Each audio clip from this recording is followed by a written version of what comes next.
I knew going into The Last of Us Part 1 that it was an emotional story, but I honestly had no idea the absolute emotional roller coaster I was about to be on. My emotions went from this to this to this in record time. The Last of Us forced me to slow down and feel the weight of the world. Its destruction, its brutality, its tragedy. And it made me realize I wasn't really experiencing video games anymore. I was playing them, sure, but you would have thought I was a speedrunner the way I was skipping cutscenes and spamming A through every dialogue box that popped up. And by doing this, I had lost the emotions that made gaming feel so special. But I see the light now, and I see The Last of Us Part 1 as the first step in a journey for me, a journey where I slow down and let games affect me again. So I invite you to come sit with me, and together, let's experience The Last of Us Part 1. The game starts by introducing us to Joel and his daughter Sarah, and it's very clear early in this game that a lot of the story is actually told more through the expressions of the characters and through the environment rather than the words that are said. For example, they portray Joel as the classic trope of the quiet and emotionally guarded father through his dialogue. However, through his actions, you can see that he has this soft spot for those that he loves. Sarah, on the other hand, is portrayed as an energetic, snarky, sarcastic daughter. Yet you see how much she also loves her father through a note that she left on her bedside table. And honestly, I think this is so impactful, and I love the way that they tell stories like this throughout the entire game. But one of the last things that happen is that Sarah gives Joel a birthday gift. A watch. And just for that moment, everything seemed normal. But then the world fell apart.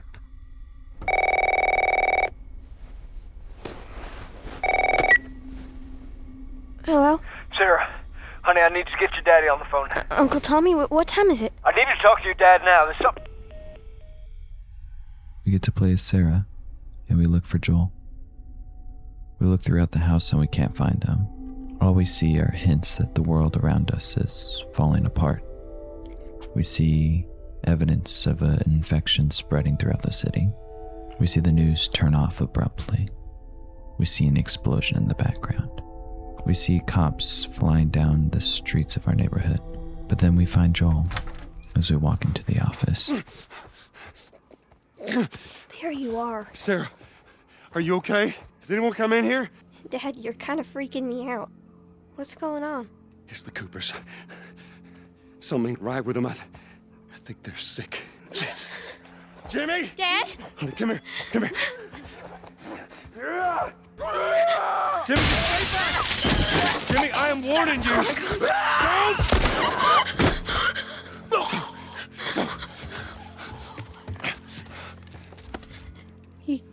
You shot him. Sarah, I saw him this morning. listen to me. There is something bad going on. And we've got to get out of here. Do you understand me?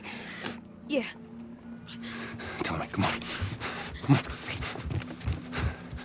As early as this scene is, it really shows us a lot about Joel. It shows us that he genuinely will do anything to protect his daughter. We then drive with Joel's brother Tommy, trying to go to the city. And on this drive, we learn another thing about Joel. Nothing will get in the way of him and protecting those he loves. We see this when we pass by a family that needs help. Both Sarah and his brother really want him to stop to help them, but he yells at them and tells them to keep going, to leave that family to the fates of the world.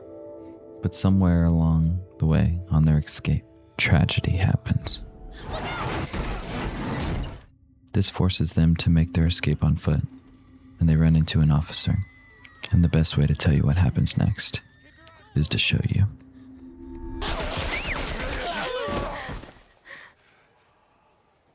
It's okay, baby. We're safe.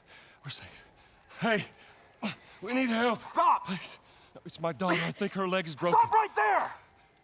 Got a couple of civilians on the outer perimeter. Please advise. Sir, there's a little girl. But... Yes, sir. Somebody, we've just been through hell. Okay, we just need... Shit.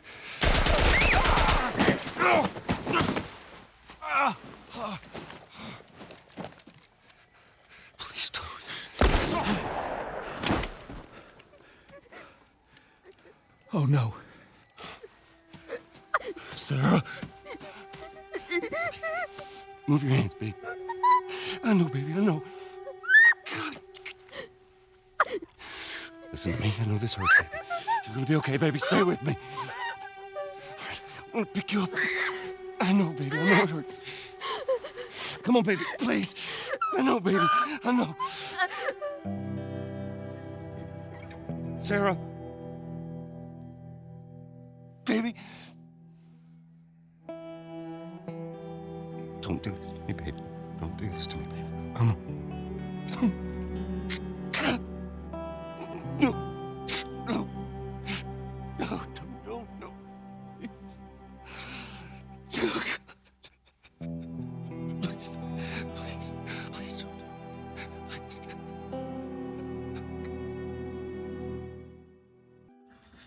I have never been so impacted by the beginning of a game. It had just started and I already had felt the weight of the world, just as Joel had. The weight of everything falling apart.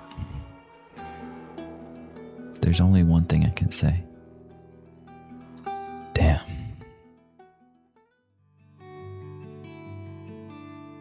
Okay, it's time to lighten the mood just a bit. It's now 20 years later, and we find ourselves in a rundown apartment and are introduced to a lady named Tess. And it kind of seems like Joel has not been all that lonely these past few years. But I have to be honest, I'm not really the biggest fan of Tess, but I'll have to wait to show you why. It kind of seems like these two have had a Bonnie and Clyde type thing going on where they're smuggling drugs and weapons to get rations cards, which appear to be the currency of the world they live in. We also find out about a guy named Robert who has some guns that they were supposed to get, so I guess we're going on a mission to find him and get our guns back.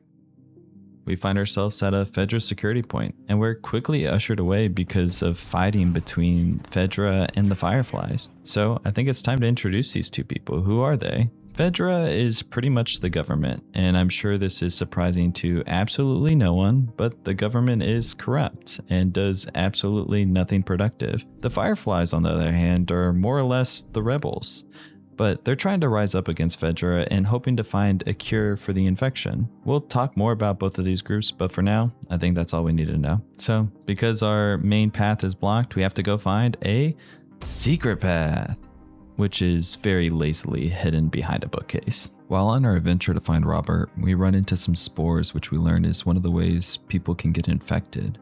We then get an absolute jump scare from a man who has been infected by these same spores, and he asks us to kill him. And I know this is supposed to be a moral dilemma, but I shot this man in absolute record time. Just a few moments later, we run into our first fully infected individual. And I also murdered that fool without a second thought. After my little murder rampage is done, I scavenge around the debris, and I find a document that explains that the length of the infection actually is what decides what type of monster or creature we run into. There's also some mystery type at the bottom of the page. Guess that's something we'll have to wait and figure out. We eventually run into some of Robert's hooligans, and we see the first evidence of why I don't love Tess. And that's because she has a tendency to do this. Fuck this. And while I appreciate her enthusiasm, I don't think I can show that on YouTube. Well, anyways, we fight through a lot of Robert's men, and we eventually get to Robert. And he tells us he doesn't have the guns he owes us. And let's just say that this makes Tess upset, and she does what she does best. And after we watch Tess murder the second person in less than 5 minutes, we have what I believe is the most absurd thing ever, is guess what? The leader of the Fireflies was here listening all along. So this is Marlene, and she tells us that she will give us the guns and even more if we're willing to do some smuggling for her. And yeah, of course, I want my guns, so sounds good, let's do it. So we follow Marlene through some broken down buildings and reach a hideout, and this is where we are introduced to Ellie. And my first reaction to meeting Ellie is, damn, she is one feisty one. Then Marlene drops the absolute bombshell and tells us that Ellie is actually the cargo we're smuggling, and absolutely no one wants anything to do with it. But then Marlene sweetens the deal and tells us that she's going to give us even more guns if we do it. So I guess we're on board then. So our goal is to get Ellie to the Capitol building, and the first step is to get out of the QZ. So we're going to go to the perimeter and wait for Tess. And on our adventure to the perimeter, something really important happens, and that's there is this bantering between Ellie and Joel. And I have to be honest that these bantering sessions that will happen throughout the entire game is truly what makes this game so special. This is how we learn about the characters individually, but it's also the way that we get to experience their relationship evolve. The first of these impactful ones is truly when Joel and Ellie arrive at the perimeter and are waiting for Tess. Ellie tries to have a conversation with Joel and he just shuts her down immediately. Like, come on, Joel, like what are we doing here? Moments later, they both are joined by Tess, who confirms that there were a lot of guns. And so I guess our adventure to outside the wall continues.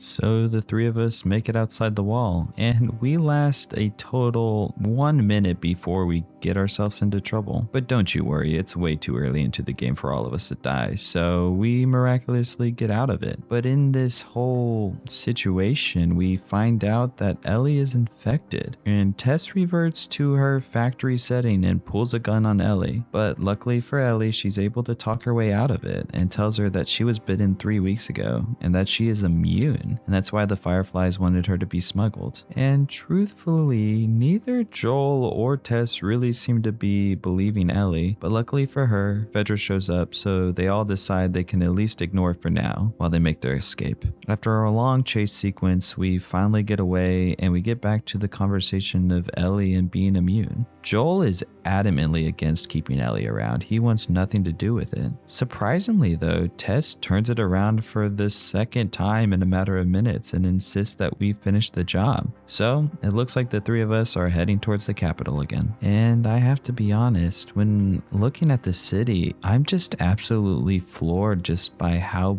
beautiful it is. You can tell that the team really cared about making the environments feel real. The way that they crafted the destruction of the city is just honestly mesmerizing, and I loved getting to walk around and explore it. But while exploring the city, we run into more infected. So earlier, the infected we ran into were called runners, but now this is a new kind of infected. These are clickers. These infected are blind, but they are way stronger and they can kill you in one shot. And I'm not gonna tell you how I figured that out. But you don't need to worry about me because guess what? I have Tess on my side, and she's back to doing what Tess does best. But while we're exploring the city, I think this is a good time to talk about the combat. Overall, the combat in the game is pretty simple. You really only have two main options. You can either sneak around or you can kill everything. And I really wanted to be the sneaky guy. However, I was horrible at it. So every time my sneaking would just devolve into me going guns blazing and absolutely killing everything. But nonetheless, overall combat may be simple, but it's not the main point of the game. And so it didn't bother me at all. And it was overall pretty enjoyable. Anyways, let's get back to the story. Our adventure had landed us up on some rooftops and the view is just absolutely beautiful. But the more important part is that there was this interaction between Joel and Ellie. But damn, this interaction just really made me feel. Getting to see Joel's reaction when she turns away, you can see the pain in his eyes. And it's because this is the first time he sees his daughter and Ellie. And I think it's the first time that this is more than just a job to Joel. This girl means more than that now. Shortly after this interaction, we reach the Capitol building and we find out that all the Fireflies we were supposed to be meeting are dead. And this sends Tess into some rage that is unlike anything we've seen before. She has this fear, this anger, this terror in her eyes. But then it all makes sense when we discover that she's infected. But she uses her infection as a chance to show Joel that Ellie's immunity is real, that what they're doing means something. And she insists that he seeks this out and he follows through with it. And before they can finish their conversation, Fedra shows up and she sacrifices herself to protect their escape. And once again, I have to say, I might not have loved Tess, but she really wasn't a bad character at all. And honestly, without her, the story wouldn't have been the same. So after all the picking on Tess I've done, I will greatly miss having you around. So after we escape from Fedra for the second time, Ellie tries to talk to Joel about Tess and what happened, but she immediately gets shut down by Joel, and Joel is harsh with her and sets rules saying that she will just have to do whatever he says. And I think this just really shows once again just how guarded he is. He has no ability to discuss things that are hard. He just holds every little bit of it in and refuses to talk about it. But we'll leave some of that conversation for later. For now, we're going to go see a friend of his named Bill. And we don't get to know a whole lot about Bill before we get there, but the little we do know is he might be a little on the eccentric side. On our way to go visit Bill, we are met by more beautiful scenery. And something about the scenery here I really want to bring light to is just how detailed it is. Every house and every building you go into is not just placed there. It has a purpose, it has a meaning, it has a story behind it. And I understand that this is something that is hard to do in open world games, but this is one of the many reasons I just love linear titles, because it allows them to put so much more care and be so much more deliberate about the environment that they're creating. But enough of me yapping about how I love linear games. But while we keep exploring Bill's town, we get caught in a trap. And honestly, this might be one of my favorite sequences of the entire game. The ability to be hanging upside down and doing this fighting scene is so unlike anything I've done before. And I understand it's kind of just a gimmick because the only thing that's changed is the perspective. But truly, it meant so much more than that. It was so engaging and immersive because I truly felt disoriented and concerned. You know, it made the threat of dying so much more just because of this new perspective I was in. But we get cut down and we're still getting overrun by the infected. But we have someone to come help. Guess what? It's Bill. And Bill doesn't say much at the beginning. He just helps us escape until we get to his house, and then he lets us have it. He starts off by handcuffing Ellie and patting down Joel to make sure they're not infected, and I guess I see where that paranoid side comes from. Ellie did not take kindly to being handcuffed and tries to whack him across the head, but what I think is even better is the comment that she makes to him, so I'll just let you hear it. Take all my food too while you're at it. By the looks of it, you could lose some of that food. Tempers cool after some time, and we get to the meat of the conversation. We need a car battery, and Bill knows where one is. He says it's across town, so that's where we're going next. By no surprise, the road is covered and infected, and so we have to fight our way through. We finally get to the car, and the car battery is gone, but we are now getting surrounded by these infected, so we have to make an escape and make it fast. And while we're escaping, we run into... oh, shit.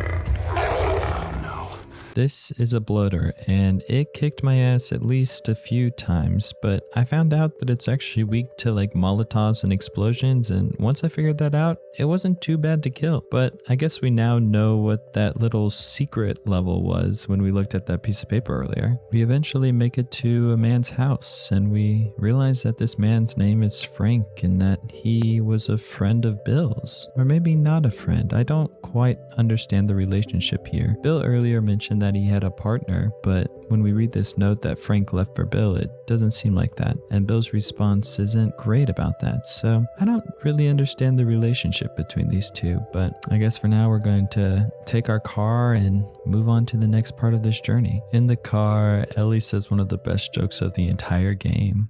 Oh, I'm sure your friend will be missing this tonight. Light on the reading, but it's got some interesting photos. Oh, why are these all stuck together? I'm just fucking with you. But I want you to think about this joke. Does it make you think of anything? For me, it really made me think of Sarah and her hard drug joke that she made at the very beginning of the game. And I know I didn't show you that, but I do want to bring it up now because I think it's very clever that they're showing the similarities between these two girls to really show that Joel is becoming a father to Ellie in a way.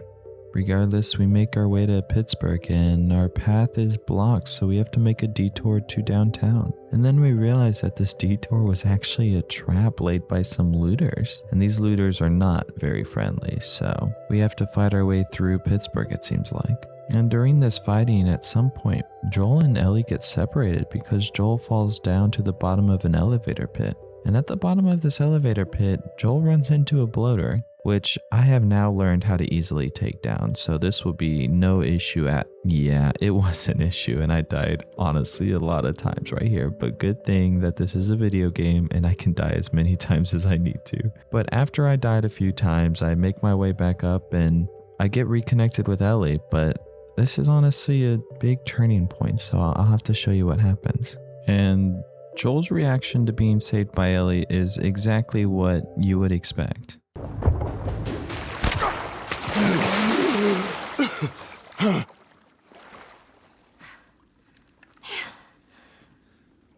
I shot the hell out of that guy, huh? Yeah, you sure did. I feel sick. And you just hang back like I told you to. Well, you're glad I didn't, right? I'm glad I didn't get my head blown off by a goddamn kid.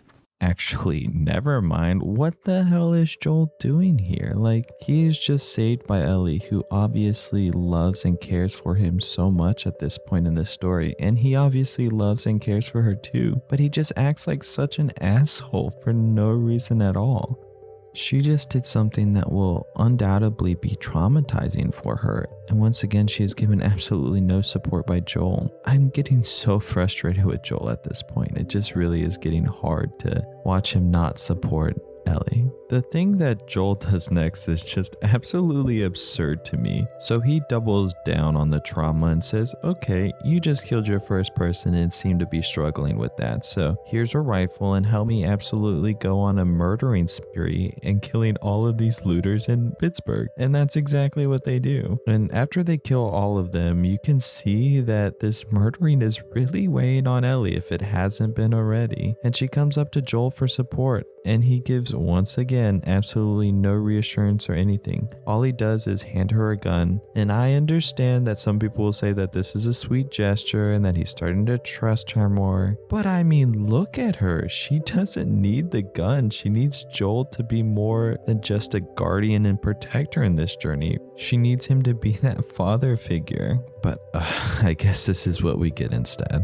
We continue our escape through Pittsburgh, and we learn two things about the people of Pittsburgh. One is that they are infinite in number. No matter how many of these people I kill, they just seem to keep coming, and these people are freaking determined to kill us. The other thing, and probably more important, is the story of Pittsburgh. Pittsburgh is interesting because these looters were once part of the Pittsburgh quarantine zone, and they rose up against Fedra due to the tyranny of Fedra. However, by the notes left throughout the town, it tells such a worse story. One note from a perspective of surviving Fedra officer talks about how they were burning the officers and celebrating this, and another note from one of the looters says that it was their turn to go hunting, and this hunting was where they would do exactly what they were trying to do to Ellie and Joel, where they would just murder innocent people for their supplies. So these people of Pittsburgh were trying to rise up against the tyranny of Fedra, but honestly fell into a trap of something much worse. But let's move on for now. We then get a very friendly introduction from two new characters. This is Henry and Sam. Henry is the older brother of Sam and also now kind of his protector. Even though we didn't have the friendliest of introductions, we decide to work together to try to escape Pittsburgh. One interesting thing is that Sam and Ellie form this instant connection, and this instant connection is because they're both children. And this is the first time that we really see this childlike presence from Ellie. And you really see that she is a child and that she has just been thrust into this cruel and relentless world, and she's had to adapt. One important scene is when Sam wants to get this toy and he gets scolded by his older brother, but Ellie decides to get the toy for him anyways. We make it back to where Henry and Sam had been staying, and we decide tonight's the night we're going to escape Pittsburgh. But on our escape, we get to a point where we are having to climb up, and the ladder breaks before Joel is able to climb up. And we get reminded a very important lesson, and that's there may be strength in numbers, but the world truly is every man for themselves. But regardless of this, Ellie actually drops down and stays with Joel. And that truck that had been chasing us breaks through the wall, and it chases us all the way to the end of a bridge, where there's no other option but to jump. And oh look, these fuckers are back. But don't worry, they get what they deserved, and maybe a little extra. But we're reminded a very important point, that we may not have liked what they did, but wouldn't we have done the same thing? So I guess because of this, we're willing to forgive and forget, and we decide our next best path is through the sewers. However, I want to do something different here. I want to tell you the next part of the story, not through our eyes, but rather through the eyes of another man. A man who may be the best character in the entire game, but we will never actually have the pleasure of meeting him. This character is Ish, and his story starts in a boat. He leaves a note, and he says that he had been avoiding the chaos for years, but he's run out of supplies, and so he's going to have to come to the shore. And he just doesn't know what to expect. But what he finds is worse than he imagined. He finds a world with infected everywhere, killing people. But worse than that, he sees all these non-infected killing everybody else, including other non-infected. He makes his way into the sewers, and he says that he's going to stay here because he believes it's pretty safe. Then things changed. He met some people that didn't try to shoot him on sight, and with these people were actually some kids, and he realizes that it's better not to do this alone. And so he writes, "Tomorrow, I'm going to search for them, see if they want to join me in here." He finds them, and together they create a society in these sewers, and it's beautiful because you can see that it's truly a community. They're all contributing. One person comes up with an idea for rain catchers. He also gives kids water guns, and they're also having relationships form between all of these people. But this is where the notes end, and we are now back in reality. We see that this society that they formed, this safe haven for children and parents alike, has fallen apart, that at some point it had been overrun by infected. And we continue to walk through the sewer and see the remains of a fallen society, one where people were being good, where the world was right again. But it all fell apart. We eventually leave the sewers, and lastly, we actually do find one last note from Ish, and it reads, "One open door. That's all it took. One of us forgot to close the door, and a horde of those monsters entered our camp. Every part of my being just wants to give up.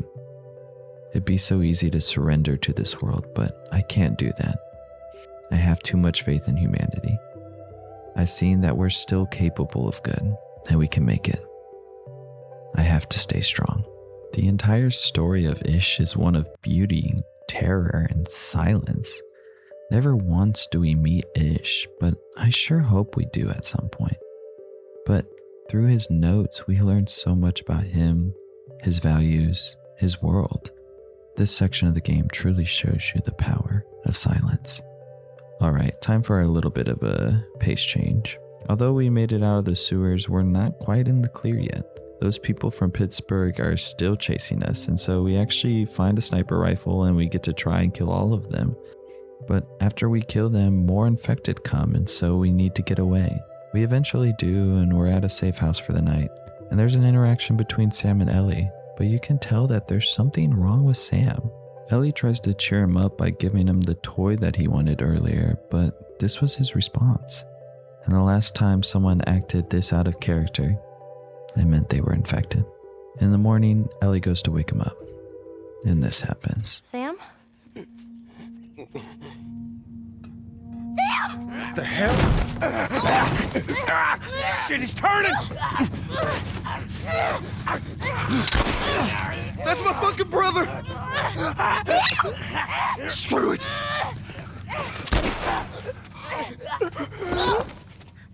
Shit! Ellie? Ellie, are you alright? Oh my god. Sam?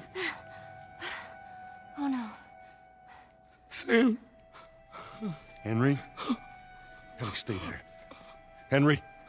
What have you done? I'm gonna get that gun from you, okay? Oh, okay, easy. This is your fault. This is nobody's fault, Henry. It's all your fault. Henry! Henry, no! Oh my god. And I wish I had something to lighten the mood, but I don't this time. So I guess we will have to carry that weight for us for now. On our adventures, we find this small grave, and Ellie really wants to talk about what happened with Henry and Sam. And as everyone assumes is going to happen, Joel refuses. And man, it just really makes me fume. I really want Joel to give Ellie what she needs in these moments, but he continues to just shut her out. We decide to explore the power plant, and when we do, we are met by some people. Good thing is this is actually people that we know. It turns out that Tommy is here, and he's been trying to create a society in this power plant, much like Ish was doing. And actually, they are currently trying to turn on the power of this power plant. So Tommy and Joel go to check on that. And on our way, Tommy stops to try to give Joel a picture of his daughter, Sarah. And Joel acts like such an asshole. And we realize that this is just how he acts anytime there's something emotional. It doesn't matter if it's Ellie or his brother Tommy, he just always shuts down in these moments. And on our way to the generator, we notice all these bottles and bricks on the ground, and you know there's some fight gonna be coming soon. But we eventually get there and we step away, and Joel and Tommy have a conversation they've probably needed to have for a while. The first thing they talk about is how Ellie is immune and how Joel wants Tommy to take Ellie to the Fireflies. But the more important part is they talk about kind of what happened between them at the Boston quarantine zone. We don't get a lot of details, but one thing we do find out is that Joel says he was protecting Tommy, and Tommy snaps back and he says, "We survived, but I have nothing but nightmares from them." And honestly, I think this is an important parallel to kind of what's happening now to Ellie. He doesn't stop to think about his actions and the things that's happening and how they're affecting those around him. And I know Joel is the good guy in this game, but honestly, he brings a lot of darkness to this game. But that's just my viewpoint on it. As the conversation continues to heat up, we hear gunfire in the background. It's almost like we knew something was coming. We fight through and we end up getting back to Ellie and Tommy's wife. And then there's this scene where Tommy and his wife are arguing about him having to take Ellie. And Ellie keeps asking Joel what's happening and he refuses to answer. And she gets frustrated and she storms off. But in reality, she actually took a horse and ran away. So I guess it's time to chase her down. So we take a ride and we follow her all the way to an old farmhouse. And here is where we have one of the most impactful scenes in the entire game. We're leaving. Come on. And if I say no? Do you even realize what your life means? Huh? Running off like that, putting yourself at risk? It's pretty goddamn stupid. Well, I guess we're both disappointed with each other then. What do you want from me? Admit that you wanted to get rid of me the whole time. Tommy knows this area. Oh, better fuck than... that. Well, I'm sorry. I trust him better than I trust myself. Stop with the bullshit. I'm not her, you know. What? Maria told me about Sarah. Ellie? And You are treading on some mighty thin ice here. I'm sorry about your daughter, Joel. But I have lost people too. You have no idea what loss is. Everyone I have cared for has either died or left me. Everyone fucking except for you. So don't tell me that I would be safer with someone else, because the truth is I would just be more scared.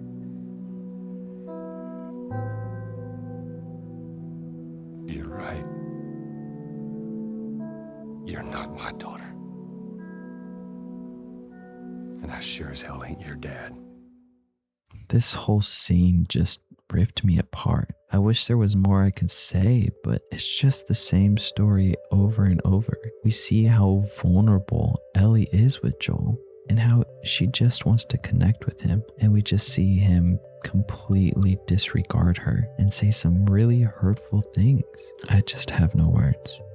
A few moments later, we have another scene where Joel redeems himself. And I want to say those redeem is definitely in quotation marks. But I want to be clear that I again think Joel is still overall wrong here. Yes, he owns up and takes Ellie, which he should, but he lets the horrible things he said to Ellie get left unaddressed. And those are wounds that just don't go away. But at the same time, look how happy she looks in this scene. So I don't know, but overall, I'm still just disappointed.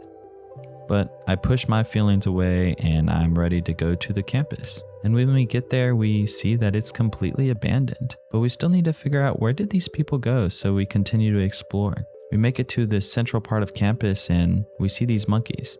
And these monkeys just give me bad vibes immediately. They give me the vibes of the monkeys from The Wicked, And yeah, we don't mess with those monkeys. But we make our way to the science building, and yeah, it is completely abandoned. But we still need to figure out where to go next. So we follow our way up the building and we keep finding these voice recorders. And the voice recorders are kind of weird to me because why did we decide to go from notes to voice recorders? Like, there was nothing wrong with the notes this whole time. Is there any good indication for why we switched? I don't have any answers. I just thought it was weird. But eventually we find one that tells us that they all went to St. Mary's Hospital in Salt Lake City. So I guess that's where we need to go. But like everything, we realize we are not alone. But while we try to escape, something horrible happens. Joel's getting in a fight with this one raider and he falls and he's impaled with this rusty barbed wire. But I have to come clean with y'all and tell you that I work in healthcare, so this whole sequence just really took me out of it. Like, there's just no way Joel is able to shoot while he's actively impaled, or when he gets pulled off of the barbed wire that he acts like it's absolutely nothing. And then he just walks for God knows how long, and eventually he actually puts himself on a horse. Like, the medicine in me just knows there's absolutely no way. I understand this is fiction, and so I'll try to suspend my belief. But the part that really mattered here was how they showed Ellie caring so much for Joel. No matter what happened, she was not going to leave him or let him die. She was truly willing to do anything for him in this moment. And the last thing we see is them riding off on a horse together. And in the exhaustion, the pain, the sickness, Joel falls off the horse. It then is a time jump to winter, and for the first time in the game, we actually play as Ellie. And Ellie is alone and she's hunting a deer, which runs into an abandoned mine. And I can immediately tell something bad is going to happen. She then is alerted to two men named David and James, and they honestly appear to be friendly. Ellie tells them that she needs antibiotics, and David tells James to go get them for her. While we wait for him to get back, they set up a fire, and then some infected show up, and it is showdown time. This whole fight sequence is crazy. A couple of big things that stick out is first is you really tell just the power difference between playing as Joel and Ellie. Ellie has the feeling of being weaker than Joel because she has less health than him, as well as I got so used to having every gun and all the ammo that came with that, and then being limited to having so much less ammo. And lastly, the section was honestly just a lot of fun. It was a very different experience compared to the rest of the game because it was very just game forward, a lot of fighting rather than a lot of story. And I should talk more about David. During this whole fighting sequence, he honestly was so nice to Ellie. He was checking on her and caring for her and doing the things that Joel had kind of been doing throughout the game. But then we find out he has been hiding something, and that his men were the ones that attacked us at the science building, and that all of these men want her and Joel dead. But despite this, he gives us the medicine and lets us leave. And so I got out of there super quick, but honestly, I just wasn't sure how to feel about him and the whole situation. But we get back to Joel and we give him the penicillin. And yeah, I don't know what she's doing with it. She wastes a whole bunch of it and then she stabs him like right in his wound. But yeah, I guess that's fine. Anyway, she calls it a night and is awakened by people outside. It seems though the raiders had followed the horse tracks back to her. So she attempts to lure them away from Joel by riding away on her horse. But as she's escaping, the horse dies and she falls down a hill. But for some reason, absolutely nobody from above tries to get her. Like, why wouldn't they just follow her down since they knew she was there? The other part I didn't understand was why did no one go to where she came from, right? Wouldn't they know that that's where Joel's at? Once again, I don't know. I'm just going to ignore it for now. But regardless, she fights her way through some people and she gets to this resort cabin. And as she goes to leave the cabin, she is grabbed by David. And we truly learn who David is. And David is a piece of shit. He actually captured Ellie and is holding her captive. And while she's captive, we find out that they are cannibals, as well as that David is a want-to-be child molester / rapist. Like, holy hell, I genuinely thought he might have been a decent person less than an hour ago. But while all this was happening, there was one thing in the back of my mind. I knew Joel would miraculously be fine. He went from comatose to more or less fine after one penicillin dose less than 24 hours ago. Once again, my medicine in me is just not wanting to believe any bit of it. But regardless of that, I genuinely love the direction that they took this. I love that we get to play as two different perspectives leading up to the beautiful yet horrific climax that's about to happen. But before we get to that, I want to talk about how they get to that climax. Joel does exactly what you imagine he would do. He goes on an absolute rage-induced murder spree. He captures 2 men and tortures them to get the information of where Ellie is. I mean, just look at his eyes. You can see the hate, the anger, the rage in his eyes when he's trying to get this information out of him. But it switches back to Ellie's perspective, and while Joel is going on a rampage, Ellie shows her brilliance. She's infected, right? But she's not showing any signs, so what does she do? She bites David and shows her infection so that he really thinks that he's infected as well. And this startles him long enough that she can get away. She eventually makes her way to a restaurant and there's no one here. And this is funny, but I don't even know how long I just crouched around before I eventually said fuck it and just looked around. After looking around for who knows how long, I eventually try to leave and Robert barges in. And honestly, this fight was pretty underwhelming in my eyes. I got bitch slapped a few times, played hide and seek for a very long time, and stabbed him a few times to finish it off. But what I got instead was more than I could have ever asked for. Okay, now to show you the end of the fight. And I just want you to be warned. This is a hard watch.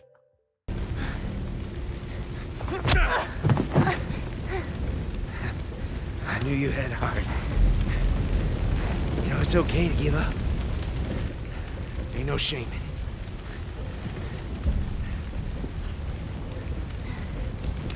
it. I guess not. Just not your style, is it?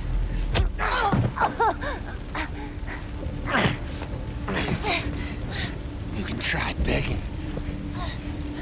Fuck you. You think you know me? Huh? Well, let me tell you something.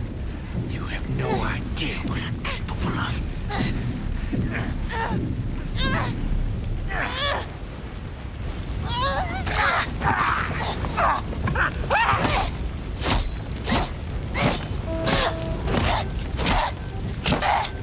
Ellie! Stop! Stop! Fucking touch me! It's okay. It's me. It's me. It's me. Look. It's me. He tried to... Oh, baby girl. It's okay. It's okay. Joel. It's okay. Once again, I can't say much, but damn. This is a breaking point for Ellie. I don't think Ellie will ever be the same after this.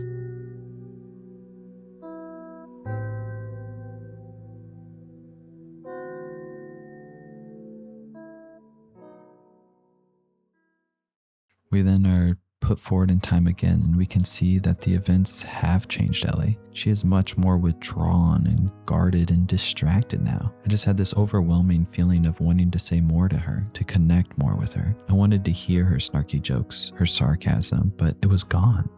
When we make it to the train station, we see a glimpse of the old Ellie. Her childlike nature comes out again, and it is beautiful.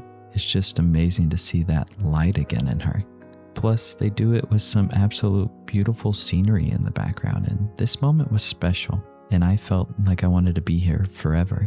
But sadly it ends, and we're about to leave, and Joel tells her that she doesn't have to go through with it, and she has this response. After all we've been through. Everything that I've done. It can't be for nothing. And this just proves all of it. This weight, the weight of the world, is very heavy on her. Ellie then gives Joel a photo of him and his daughter, and his response is just so, I don't know. He obviously accepts it, and that's a big change for him, but I was expecting so much more, and once again, I was just so disappointed. But we're almost to St. Mary's Hospital, and after all this time, Ellie still can't swim, and this happens.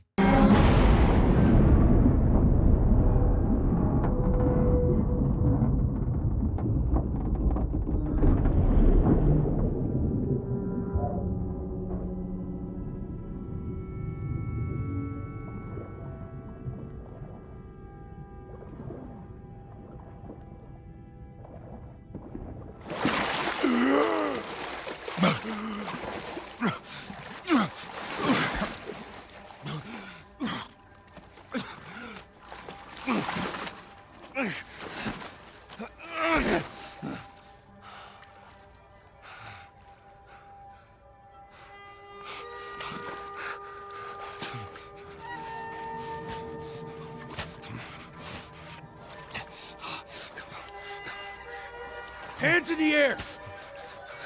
She's not breathing. Hands in the fucking air! Come on, Ellie. After we get our little bonk, we wake up in the hospital and Marlene's here. So what was the point of doing all of this if your ass was coming here all along? Anyways, all Joel wants to know is if Ellie's okay, and she says that Ellie is okay, but she's going to be going under an operation to take out the infection. And Joel raises the point that the infection is on the brain. Marlene seems to be sad, but she says yes, this is true, and that they're going to do the operation and it will kill her. She tells Joel that there's no other choice, and Joel's reaction is the exact same as mine. Yeah, you keep telling yourself that bullshit. Joel gets escorted out by gunpoint, and I feel like everyone knows exactly what's going to happen next. It's murder rampage time, but while he's rampaging through the hospital, I think we find out some fascinating stuff. Once again, I have to put my medical cap on and say there's absolutely zero reason that they have to kill her, and this is why. One of the audio messages say that Ellie's blood cultures rapidly grow cordyceps. They also mention that the reason they need to kill her is so that they can get the specific mutated cordyceps that lives in her brain. But I can tell you for a fact that those blood cultures are growing the same exact muted cordyceps that would be on her brain, so there's absolutely no reason they need to kill her. And that just made me extra annoyed with the game, but you know, I understand that that's just because of my little extra knowledge, and that's not necessarily what I'm supposed to get from it. But another thing that really bugged me on this last little bit was a message and book that was written by Marlene. She says she's always protected Ellie, but she has honestly just pawned her off since the beginning of this game. And she also gave the okay to kill her. And what makes it so much worse is when you look at her notebook, it honestly seems that she is agreeing to have Ellie killed just so she can be respected by the other Fireflies because they haven't been respecting her. And that really pisses me off because it makes me think that she just saw Ellie as her salvation personally. But it's time to get back to the serious stuff. We are now just outside the operating room, and we barge into the OR and find Ellie laid out there. We take her and we try to escape the hospital, and we get down to the parking garage, and again we are met by Marlene. And Marlene brings up an excellent point. When she's trying to talk out of Joel leaving, she says, "You know this is what Ellie would have wanted." But then it shows us in the car, and Ellie wakes up in the back seat, and she asks Joel what happened, and Joel says this. We found the Fireflies.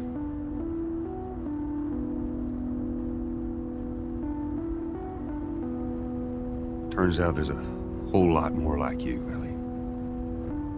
People that are immune. There's dozens, actually. And ain't done them a damn bit of good, neither.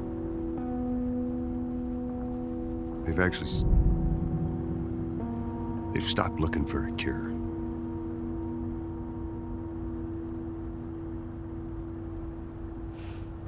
I'm taking us home.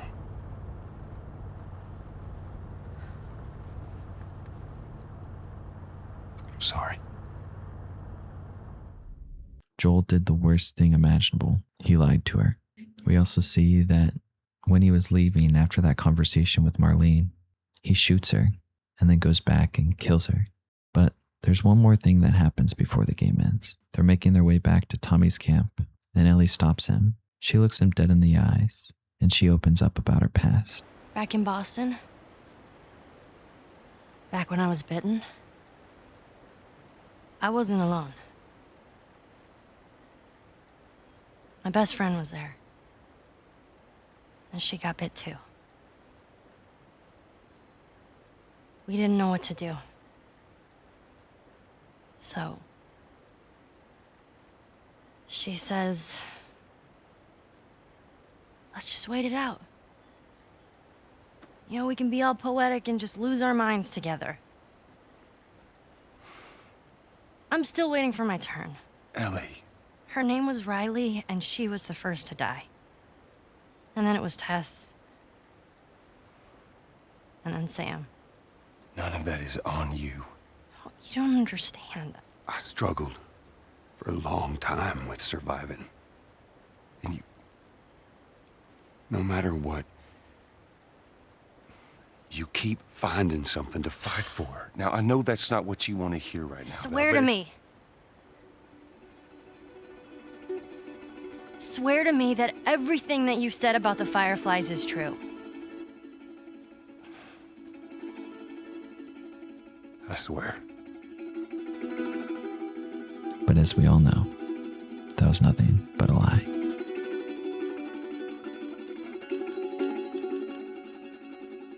Okay.